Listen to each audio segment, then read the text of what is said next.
A lot of people think when they go to law school or they get a law license and take the bar that the whole purpose is to go to work for someone else. And really the true value of a law license is it's a license to open a business. And not everyone can qualify for this business license. So it gives you a very competitive edge in the market.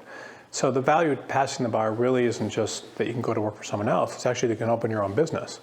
And it's not an easy license to get. The great thing about passing the bar exam is you can start basically anytime you want. I mean, you can start right when you graduate from law school. You can get some experience and training for a few years, which I recommend attorneys do.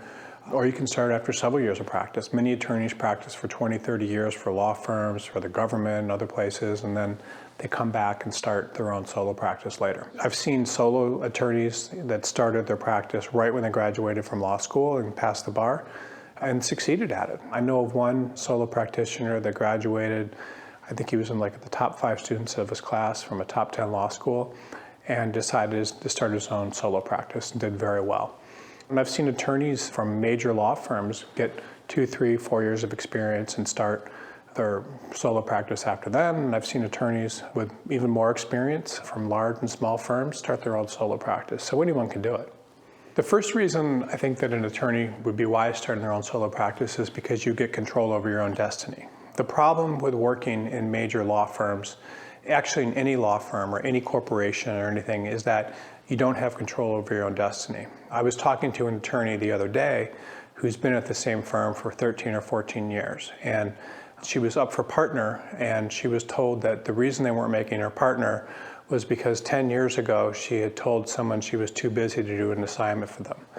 And to me that seems crazy. This person's going to have to leave their job, and something so simple and such a little slight like that ends up controlling her destiny. Whether that's true or not is the real reason, I don't know, but I've seen multiple examples like that. So when you have your own law firm, it gives you control over what happens to you. The decisions you make are going to either help grow your firm or they're going to not grow your firm. And so you learn as you go along. No one can fire you. You are in charge of your own reputation. The more business you bring in, the more the law firm's going to grow. And it just is a very, very smart thing for a lot of people. Being in charge of your own destiny really takes a lot of stress off your own back. It makes it so you don't have to worry about being liked. You don't have to worry about getting raises. You don't have to worry about the future. You create your own future. The second reason to start a solo practice is you don't know what else to do. A lot of attorneys have to start a solo practice. If you don't know what else to do, if you're not happy in a law firm and you don't think you'd like working for someone else, then it may be the right solution for you. It could be a good solution for a lot of people. The third reason to start a solo practice is because you have to. Many attorneys simply cannot get jobs. You may be in an area of the country where there are no jobs. Your parents may live in a small town where there's no jobs, and you may need to live next to them because they're sick, or you may need to move with a spouse or a significant other. So there's lots of reasons. Other reasons maybe you just can't get a job. You may have done poorly in law school. You may be too young or too old. I mean, I know an attorney that graduated from law school at the age of 19 from a top 10 law school and couldn't get a job. I know of other people that want to continue practicing, but maybe in their late 60s or early 70s. If you can't get a job, then it can be a very good option. If you open a solo practice, you're going to control how much income you make. So you'll be able to bring in clients, and you can make a lot of money or make a little bit of money. You don't have to make as much money as someone else tells you can. You can be in charge of the sort of work you do. If you have your own solo practice, it's your decision what type of work you want to do, and no one can tell you what type of work you could do. You can choose the people you work with, meaning if you want to hire people to work with you, you can. If you don't have to, and you can choose who they are. You can choose where you work. You can work in any area of the state where you're barred in, where you want. You can choose how much you work and more. And the other thing is it takes you off of the track of being dependent upon others. So if you're in a law firm with other attorneys, in order to advance, you're going to need to be dependent upon them. And you are not dependent on other attorneys to advance if you have your own solo practice. The other thing is, in a law firm, it's important to remember that your work's going to always be questioned by others. Other people are going to decide what you work on, what clients you work on, whether or not the law firm will take a client that you want to bring in. You may be expected to work massive hours. You may be expected to do work in only one practice area. And worst of all, you can always lose your job, and the law firm can say bad things about you and hurt you. And you're not in that position if you have your own law firm. The attorneys that tend to do the best with solo practices, and actually a lot of times will build decent-sized law firms or large law firms, will be in a law firm and they'll see the way things are done and they'll think that things can be done better. They'll think that they can be done more cheaply, or they'll see that clients will pay for more services than they're actually getting. And they'll decide that for them, starting a law firm can actually be more successful than wherever they're at. They may not like the bureaucracy of a law firm, and they want to change and have a law firm without bureaucracy. The attorney that will do the best typically will look at all of the stuff that's going on and will see a reason to do something different and better. Those are for the attorneys that tend to start decent-sized law firms. Another attorney that can be successful when starting a solo practice are someone that just finds a really good niche that they like. So if there's a certain niche that they're interested in that they think they could do better than other attorneys, or the quality of attorneys doing the existing work isn't very good, that's another good option.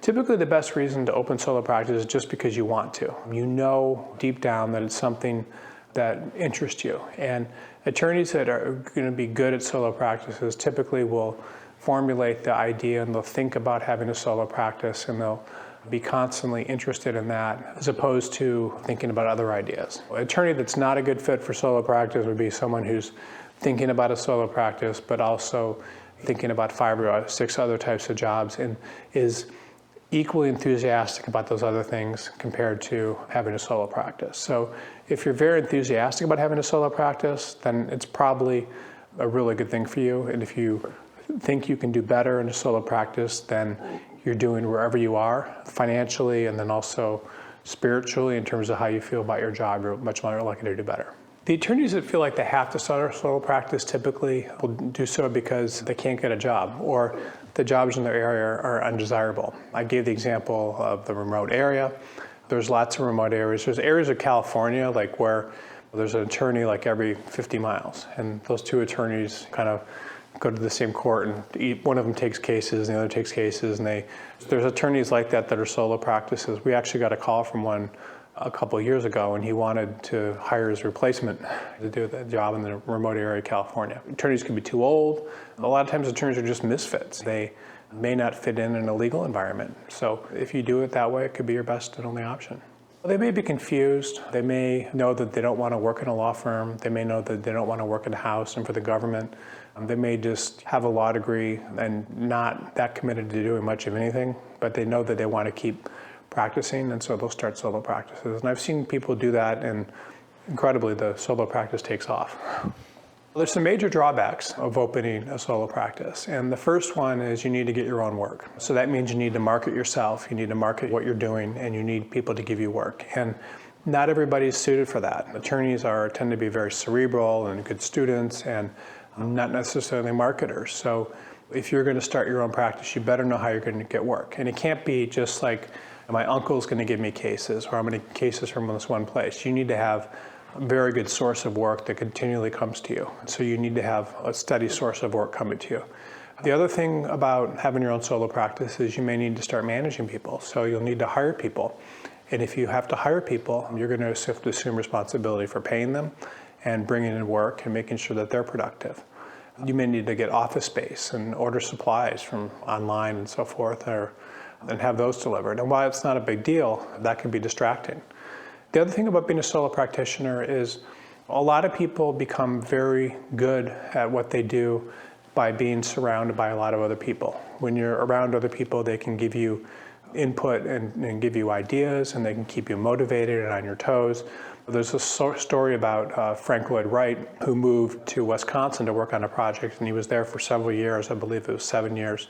And during that time was the worst productivity that he'd ever had, because he wasn't surrounded by the people in his main office in Chicago that were helping him all the time. So, and then when he went back there, his productivity increased dramatically. So if you're a solo practitioner, you're going to be alone and without people, and that may be lonely. It may not keep you motivated, and a lot of times, people need other people around them to be motivated. So that's the other thing, is you need to be self-motivated. The other thing is your skills are likely to deteriorate. When you're around other people, and especially in a law firm or in-house, they're going to help you keep the quality of your work up. And if your work's not being checked over by others, things may start to slide and your work quality may deteriorate and you may not even realize it. The other thing is, if you're working in a law firm and you go into court, you're going to get a lot more respect from judges. You're going to get a lot of respect from clients, opposing counsel, because they're going to know that you have a lot of resources they may not have. So the real drawback for a lot of solo practitioners, they end up getting pushed around. The other thing is, a lot of solo practitioners end up doing a lot of administrative type work. So if you're filing things with the court, they have to put together everything for the court filings. And they're doing a lot of work that isn't necessarily billable. They may find themselves working on much smaller matters than larger law firms work on, and that costs them money because they don't get paid as much. The main drawback that I would say, one of the largest drawbacks of being a solo practitioner, is even when you are billing people out for things, they're going to be very cost sensitive about the work you're doing, and you're going to likely have difficulty collecting on your bills. Everybody I know that's ever been a solo practitioner complains that it's very difficult to get clients to pay. Clients will negotiate. They know they have leverage over you because you are a solo practitioner. They think you need the money. So you will get beat around a lot of times on collecting your bills. And that can be very unpleasant. It can be much easier to be in a law firm and just get a check and not have to fight for your money. And then another thing is, you're going to be in charge of medical expenses, your medical insurance. You're going to need to fund all that. That's not going to be done for you. Another drawback is, a lot of times solo practitioners are always borrowing money. You may need a line of credit with a bank. There may be slow periods where you need to borrow money, and that's especially so if you have employees and so forth. So a lot of solo practitioners are constantly borrowing money, getting lines of credit and so forth to meet expenses. Another thing too is, you can't just sit around your office. If you're a solo practitioner, you're going to need to get out there constantly and build a reputation in your community, because you're going to want to be seen and have work referred to you. So it's not just like a 9 to 5 or 6 job. After work every day, you want to get involved in committees and doing things around your city and making sure you're joining boards and various organizations so you can be seen as an attorney that people want. Then another thing too that I've seen is, a lot of solo practitioners will bring on partners. So all this is exhausting. The finances are exhausting, bringing in business is exhausting, getting paid is exhausting. And so they always want to bring on a partner. So a lot of times solo practitioners, after months or years of this, will feel like they need to have a partner. And then once they get a partner, then it's even worse a lot of times, because suddenly they're disagreeing about money, who gets what, clients, who gets more. There'll be fights about that, who's working more, who's not working more. And I've seen solo practitioners that I've known go through multiple partners in several years, just because it can be so difficult. So that's another thing. The best time is when, if you can't get a job, that's a good time, right when you're out of law school. But the best time really is when you can no longer take working in a law firm or working in the government or wherever you're working, and when this seems like the best option for you. You also want to do it when you have the energy. Having the energy to open a law firm is very important, and you need to have lots of energy to do it. So anytime you feel like you have the energy and drive, that's the best time. But one thing I would say is, if you can get a job in a law firm or with the government or someplace where you're trained to be an attorney before you open a solo practice, you're going to be much better off, because the longer you're trained and the more training you get, the better attorney you're likely to be. So you do need to get as much training as you possibly can. So in most cases, it takes 3 to 5 years to learn how to practice law and find your way around. You generally want to do something you understand. So the litigator should do litigation, corporate attorneys should do corporate, patent attorneys should do patent work. But the idea of most solo practitioners is, you want to do something that's going to be the most in demand, or something where you can have a niche. So I think in large cities, you're much better off having a niche. In smaller markets, you're more likely to have to be a generalist. You want to do kind of the work that most law firms won't do. And that's going to be the types of cases they won't take, the types of matters they won't take. But the important thing is just to have the interest in the practice area. So the more interest you have and passion, it's going to come through once you start doing the work.